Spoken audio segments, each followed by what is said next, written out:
नमस्ते दोस्तों, मैं डॉक्टर प्रीति पांडे आपका स्वागत करती हूँ अपने चैनल बातें हिंदी की पर। दोस्तों, आज हम देखेंगे यूजीसी नेट के पाठ्यक्रम में शामिल इकाई 5 के तहत जिसे शामिल किया गया हिंदी कविता में कामायनी को। तो सबसे पहले जो देखिए, एक वीडियो में इस पर पूरी तथ्यों को नहीं लाया जा सकता था, इसे हम कई वीडियो में देखेंगे। कामायनी को समझना है कि कामायनी की पूरी कहानी क्या है। कामायनी महाकाव्य जो है वह कितने सर्गों में है और किस सर्ग की क्या खासियत है, जयशंकर प्रसाद द्वारा रचित है यह। तो चलिए देखते हैं कामायनी का कथा सार। सबसे पहले हम देख लें कि कामायनी की कथा जो है 15 सर्गों में विभक्त है। इन सर्गों के माध्यम से कथा का विकास इस प्रकार हुआ है। आगे देखते हैं। पहला सर्ग है चिंता सर्ग और इसमें देव सभ्यता के विध्वंस के बाद अकेले बचे मनु। देखिए, जो मुख्य पात्र हैं कामायनी के, उसमें मनु है, श्रद्धा है, इड़ा है, मानव है। इस प्रकार से हम आगे देखेंगे जो भी पात्र हैं। तो पहला सर्ग है कामायनी का चिंता सर्ग और इसमें देव सभ्यता के विध्वंस के बाद, अर्थात देवों की जो सभ्यता थी उसका जब विध्वंस होता है उसके बाद अकेले बचे मनु की चिंताओं की अभिव्यक्ति है। देव सभ्यता में हर प्रकार का सुख व आनंद उपलब्ध था जो प्रलय के कारण नष्ट हो गया। अच्छा, यह भी बताया गया है कामायनी में कि यह प्रलय क्यों आया और देवों की यह सुख आनंद नष्ट क्यों हो गया, क्योंकि उन्होंने हर एक चीज की अति कर दी थी। जैसे कहा जाता है ना कि किसी भी चीज के अति होने पर वह बर्बाद ही होता है।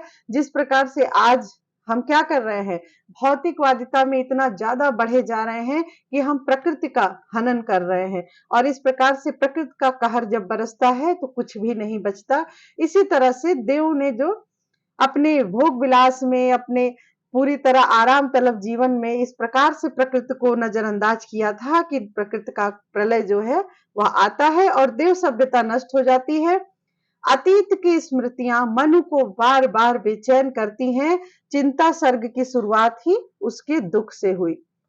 जब व्यक्ति किसी अच्छे माहौल में रह के या अच्छे एक बहुत ही अधिक सुख का अनुभव कर लेता है, उसके बाद उसे दुख मिलता है तो उसे बहुत ही ज्यादा बेचैनी का अनुभव होता है। और यहाँ मनु जो कि देव सभ्यता से थे और वहां किसी प्रकार की कोई परेशानी नहीं थी, तमाम तरह के सुख भोग विलास हर तरह की वस्तुएं थी, तो उनको यह चीज क्या करती है, बार बार बेचैन करती है, क्योंकि वह अब अकेले हुए हैं एक सुनसान उजड़े से संसार में। देखिए, चिंता सर्ग की शुरुआत दुख से हुई है। यहाँ पे कहते हैं हिमगिर के उत्तुंग शिखर पे। कामायनी की पहली लाइन है ये, पहली लाइन कह सकते हैं। हिमगिर के उत्तुंग शिखर पर बैठ शिला की शीतल छा, एक पुरुष भीगे नैनों से देख रहा था प्रलय प्रवाह। प्रलय प्रवाह यहाँ कह रहे हैं कि हिमालय के ऊंचे शिखर पर बैठकर और उसी शिला, पत्थर का जो शिला है उसकी छाह में बैठकर एक पुरुष अर्थात मनु भीगे नैनों अर्थात दुख से, तकलीफ से प्रलय का यह प्रवाह देख रहे हैं। आगे देखते हैं। तो पहला जो सर्ग था चिंता सर्ग है और इसमें दुख से ही शुरुआत हुई है।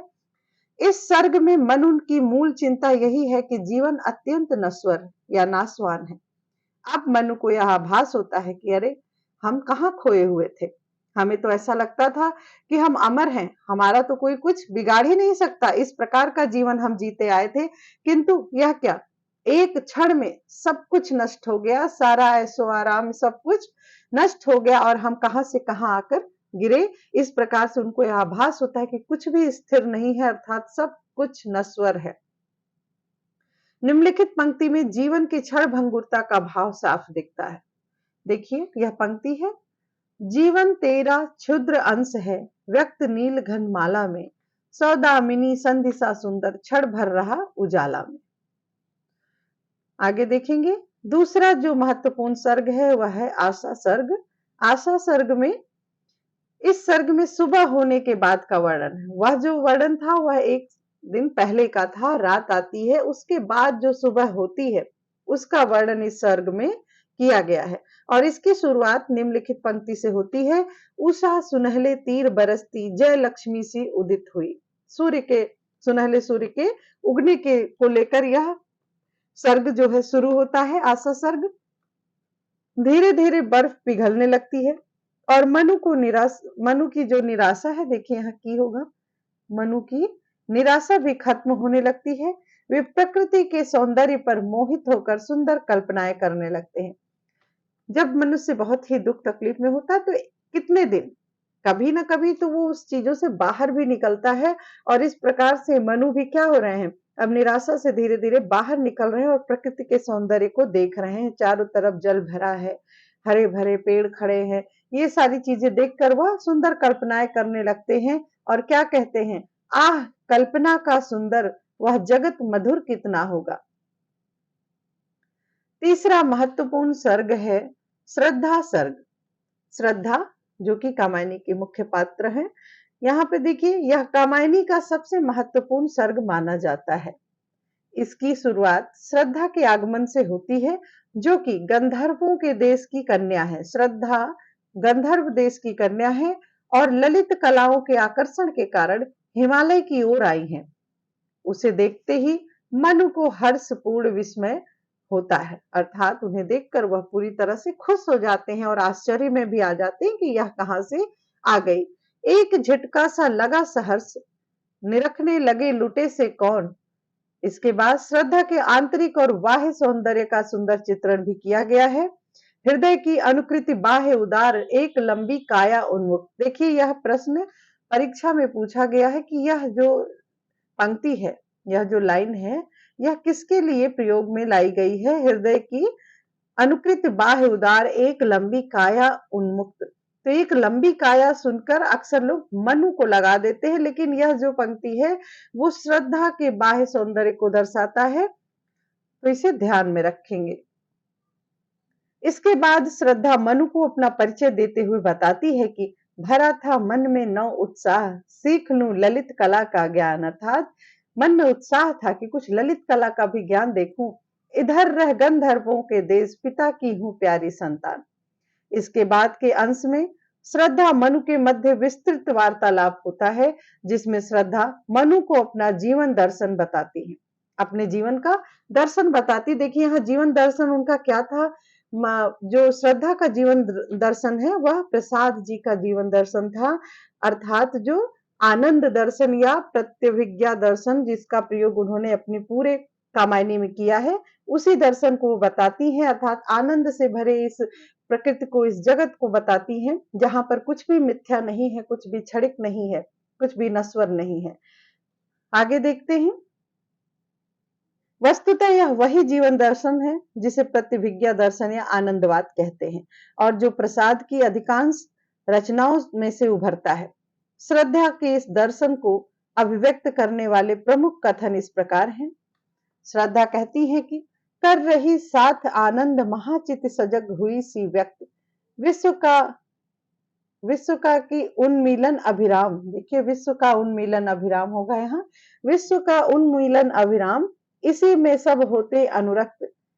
अगला है, काम मंगल से मंडित श्रेय, सर्ग इच्छा का है परिणाम, तिरस्कृत कर उसको तुम भूल, बनाते हो असफल भवना। यह एक प्रकार से मनु को वह बताती हैं कि किस तरह से हम अपनी चीजों को खुद ही नष्ट करने के बन जाते हैं, क्या खुद ही नष्ट करते हैं और खुद ही उसके दोषी कहलाते हैं, दोषी बन जाते हैं, और हमें उस समय नहीं समझ में आता कि हम क्या करते हैं, क्योंकि हम तिरस्कृत करते हैं किसको, प्रकृति को, और बनाते हैं असफल भवदा। यह बात वह समझाती हैं मनु को। इसके बाद देखिए, काम सर्ग आता है। इसमें दिखाया गया है कि मनु और श्रद्धा के मन में प्रेम का भाव उत्पन्न होता है। पांचवा सर्ग वासना सर्ग है। इसमें श्रद्धा के प्रति मनु का वासना भाव व्यक्त हुआ है और दोनों के संयोग श्रृंगार का विस्तृत अंकन किया गया है। छठा सर्ग है लज्जा सर्ग। इसमें संयोग श्रृंगार के उपरांत महसूस होने वाली लज्जा की चर्चा की गई है। यहाँ जो लज्जा है मानव रूप में आती है, अर्थात लज्जा का मानवीकरण अलंकार में प्रयोग दिखाया गया है। लज्जा एक मानव की तरह बोलती है कि मैं रत की प्रतिकृति लज्जा हूं, मैं रत की प्रतिकृति लज्जा हूं, शीतलता सिखलाती हूं। इस सर्ग में मनु श्रद्धा के संबंधों में उभर रहे तनाव की भी चर्चा की गई है। देखिए, कावायनी को पहले तो आपको पूरा पढ़ना होगा, जितने भी उसमें पंक्तियां हैं उन्हें पढ़ ले। इसके बाद इसकी क्या कहानी है, यहाँ हम इसे शॉर्ट में देख लेंगे, तथा इसके बाद कामायनी का जो रहस्यवाद है या कामायनी का दर्शन है उसे हम अगले वीडियो में देखेंगे, और इसे 3-4 वीडियो में कुल कवर करेंगे ताकि कामायनी से संबंधित सभी महत्वपूर्ण तथ्यों को हम समझ सकें। देखते हैं मनु क्या है। देखिए, अभी हमने देखा कि इस सर्ग में मनु श्रद्धा के संबंधों में उभर रहे तनाव की भी चर्चा की गई है, और मनु लोभी व हिंसक प्रवृत्ति का होता जा रहा है। जब तक व्यक्ति को कोई चीज नहीं मिलती है तब तक व्यक्ति को उसका बड़ा ही आदर होता है, सत्कार होता है, लेकिन तो जब वह चीज उसे प्राप्त हो जाती है तब वो सारी चीजों को भूल जाता है। और मनु अभी तक दुखी थे क्योंकि उनके पास कोई नहीं था। धीरे धीरे उन्हें प्रकृति से प्रेम हुआ और श्रद्धा भी मिल गई उनकी, जो कि अर्धांगिनी बनी।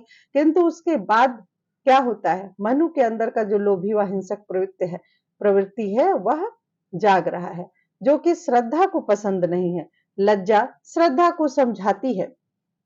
लज्जा जो कि यहाँ मानव रूप में आई है, वह श्रद्धा को समझाती है कि पुरुष के समक्ष नारी को ही समर्पण करना होता है, अतः तुम्हें ही झुकना होगा। तो यह पंक्ति देखिए किसने कहा था, नारी तुम केवल श्रद्धा हो, विश्वास रजत नगपग तल में, पीयूष स्रोत सी बहा करो जीवन के सुंदर समतल में। यह पंक्ति लज्जा कहती है श्रद्धा को समझाते हुए। 7वां महत्वपूर्ण सर्ग है कर्म सर्ग। कर्म सर्ग में मनु की सुख भोगी प्रवृत्ति दिखाई गई है। अब फिर से मनु जो है सुख भोगने, जब उन्हें थोड़ा सा आराम मिल गया तो वो फिर से सुख भोगी हो गए हैं, और इसी सुख भोगी होने के कारण एक बार उन्होंने पतन को देखा था, लेकिन किंतु वो फिर वो सारी चीजों को भूलकर फिर से उस सुख को भोगने में लग गए हैं। इसमें आकुली और किलात जो कि असुरों के पुरोहित थे, देखिए यहाँ पे 2 कैरेक्टर और आते हैं, आकुली और किरात, और ये दोनों कौन थे, असुरों के पुरोहित थे। मनु को पशु हिंसा के लिए प्रेरित करते हैं, अर्थात पशुओं के शिकार के लिए प्रेरित करते हैं। मनु भी शिकार हेतु उत्कंठित हो जाते हैं। वो तो असुर हैं और वो अपनी तरह ही मनु को बनाना चाहते हैं, और मनु के भी अंदर का जो भोगी प्रवृत्ति है वह उत्कंठित हो जाता है। आगे देखिए, श्रद्धा प्रेम और अहिंसा जैसी भावनाओं से भरी है, इसलिए मनु की इस प्रवृत्ति का विरोध करती हैं। इस सर्ग में मनु और श्रद्धा का लंबा विवाद प्रस्तुत किया गया है। यह सर्ग देखें। श्रद्धा कहती है कि अपने में सब कुछ भर कैसे व्यक्ति विकास करेगा, यह एकांत स्वार्थ भीषण है, अपना नाश करेगा। अर्थात सिर्फ अपने बारे में सोचकर कैसे व्यक्ति विकास कर सकता है, यह तो स्वार्थ की बात हुई, और इससे तो स्वयं मनुष्य अपना ही नाश करेगा, यह उनको ज्ञान देती हैं।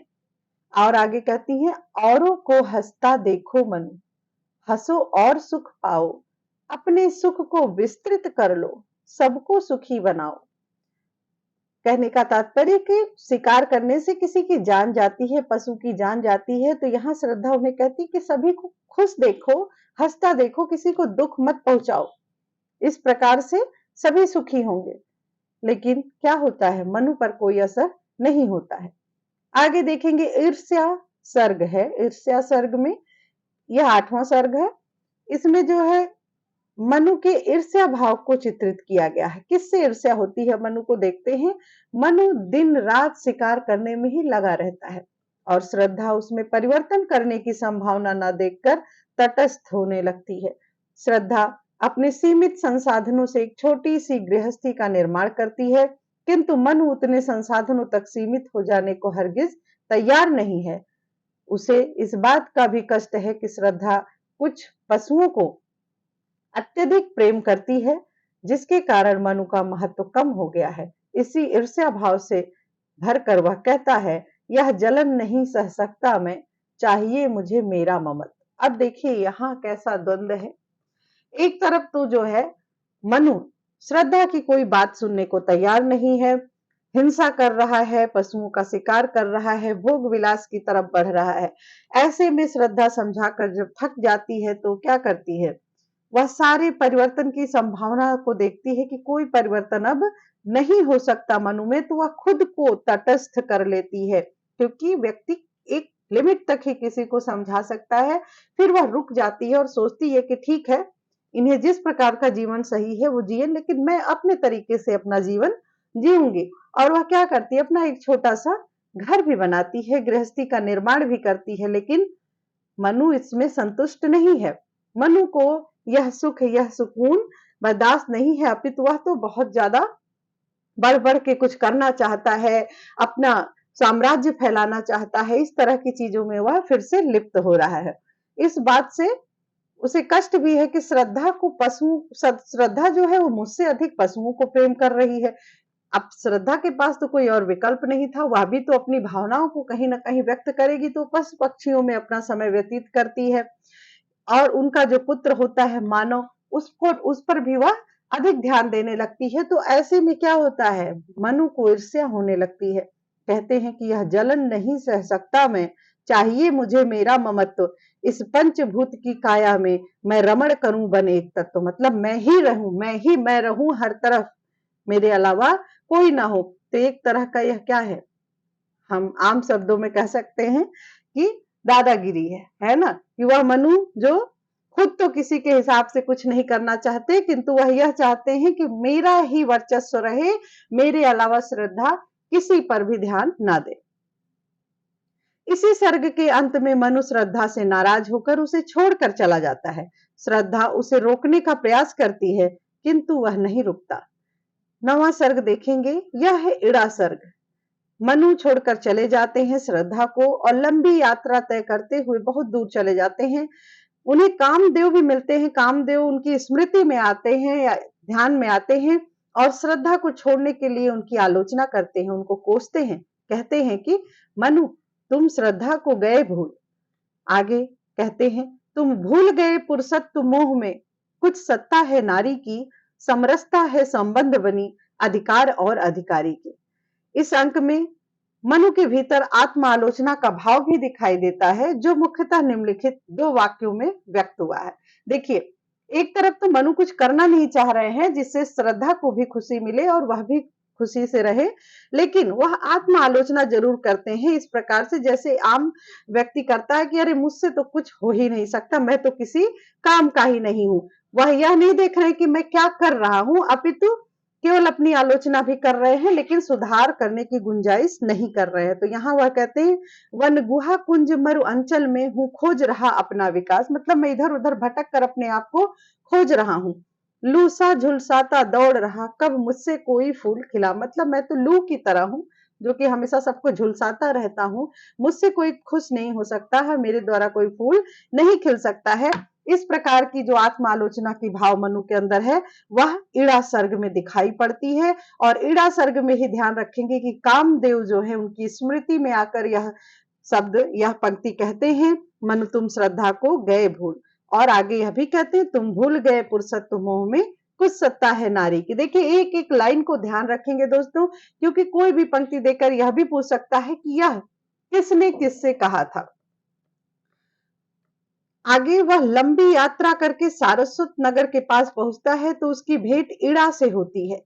इड़ा क्या है, एक वैज्ञानिक बुद्धि से संपन्न नारी है, अर्थात बहुत ही प्रैक्टिकल है, भाव से नहीं बुद्धि से सोचने वाली है। इड़ा का अर्थ ही बुद्धि होता है, तो वह बुद्धि का प्रतीक है और जिसका आरंभिक वर्णन ही बिखरी अलके जो तर्क जाल, तर्क अर्थात जो हर एक बात का तर्क लेकर बैठा हो।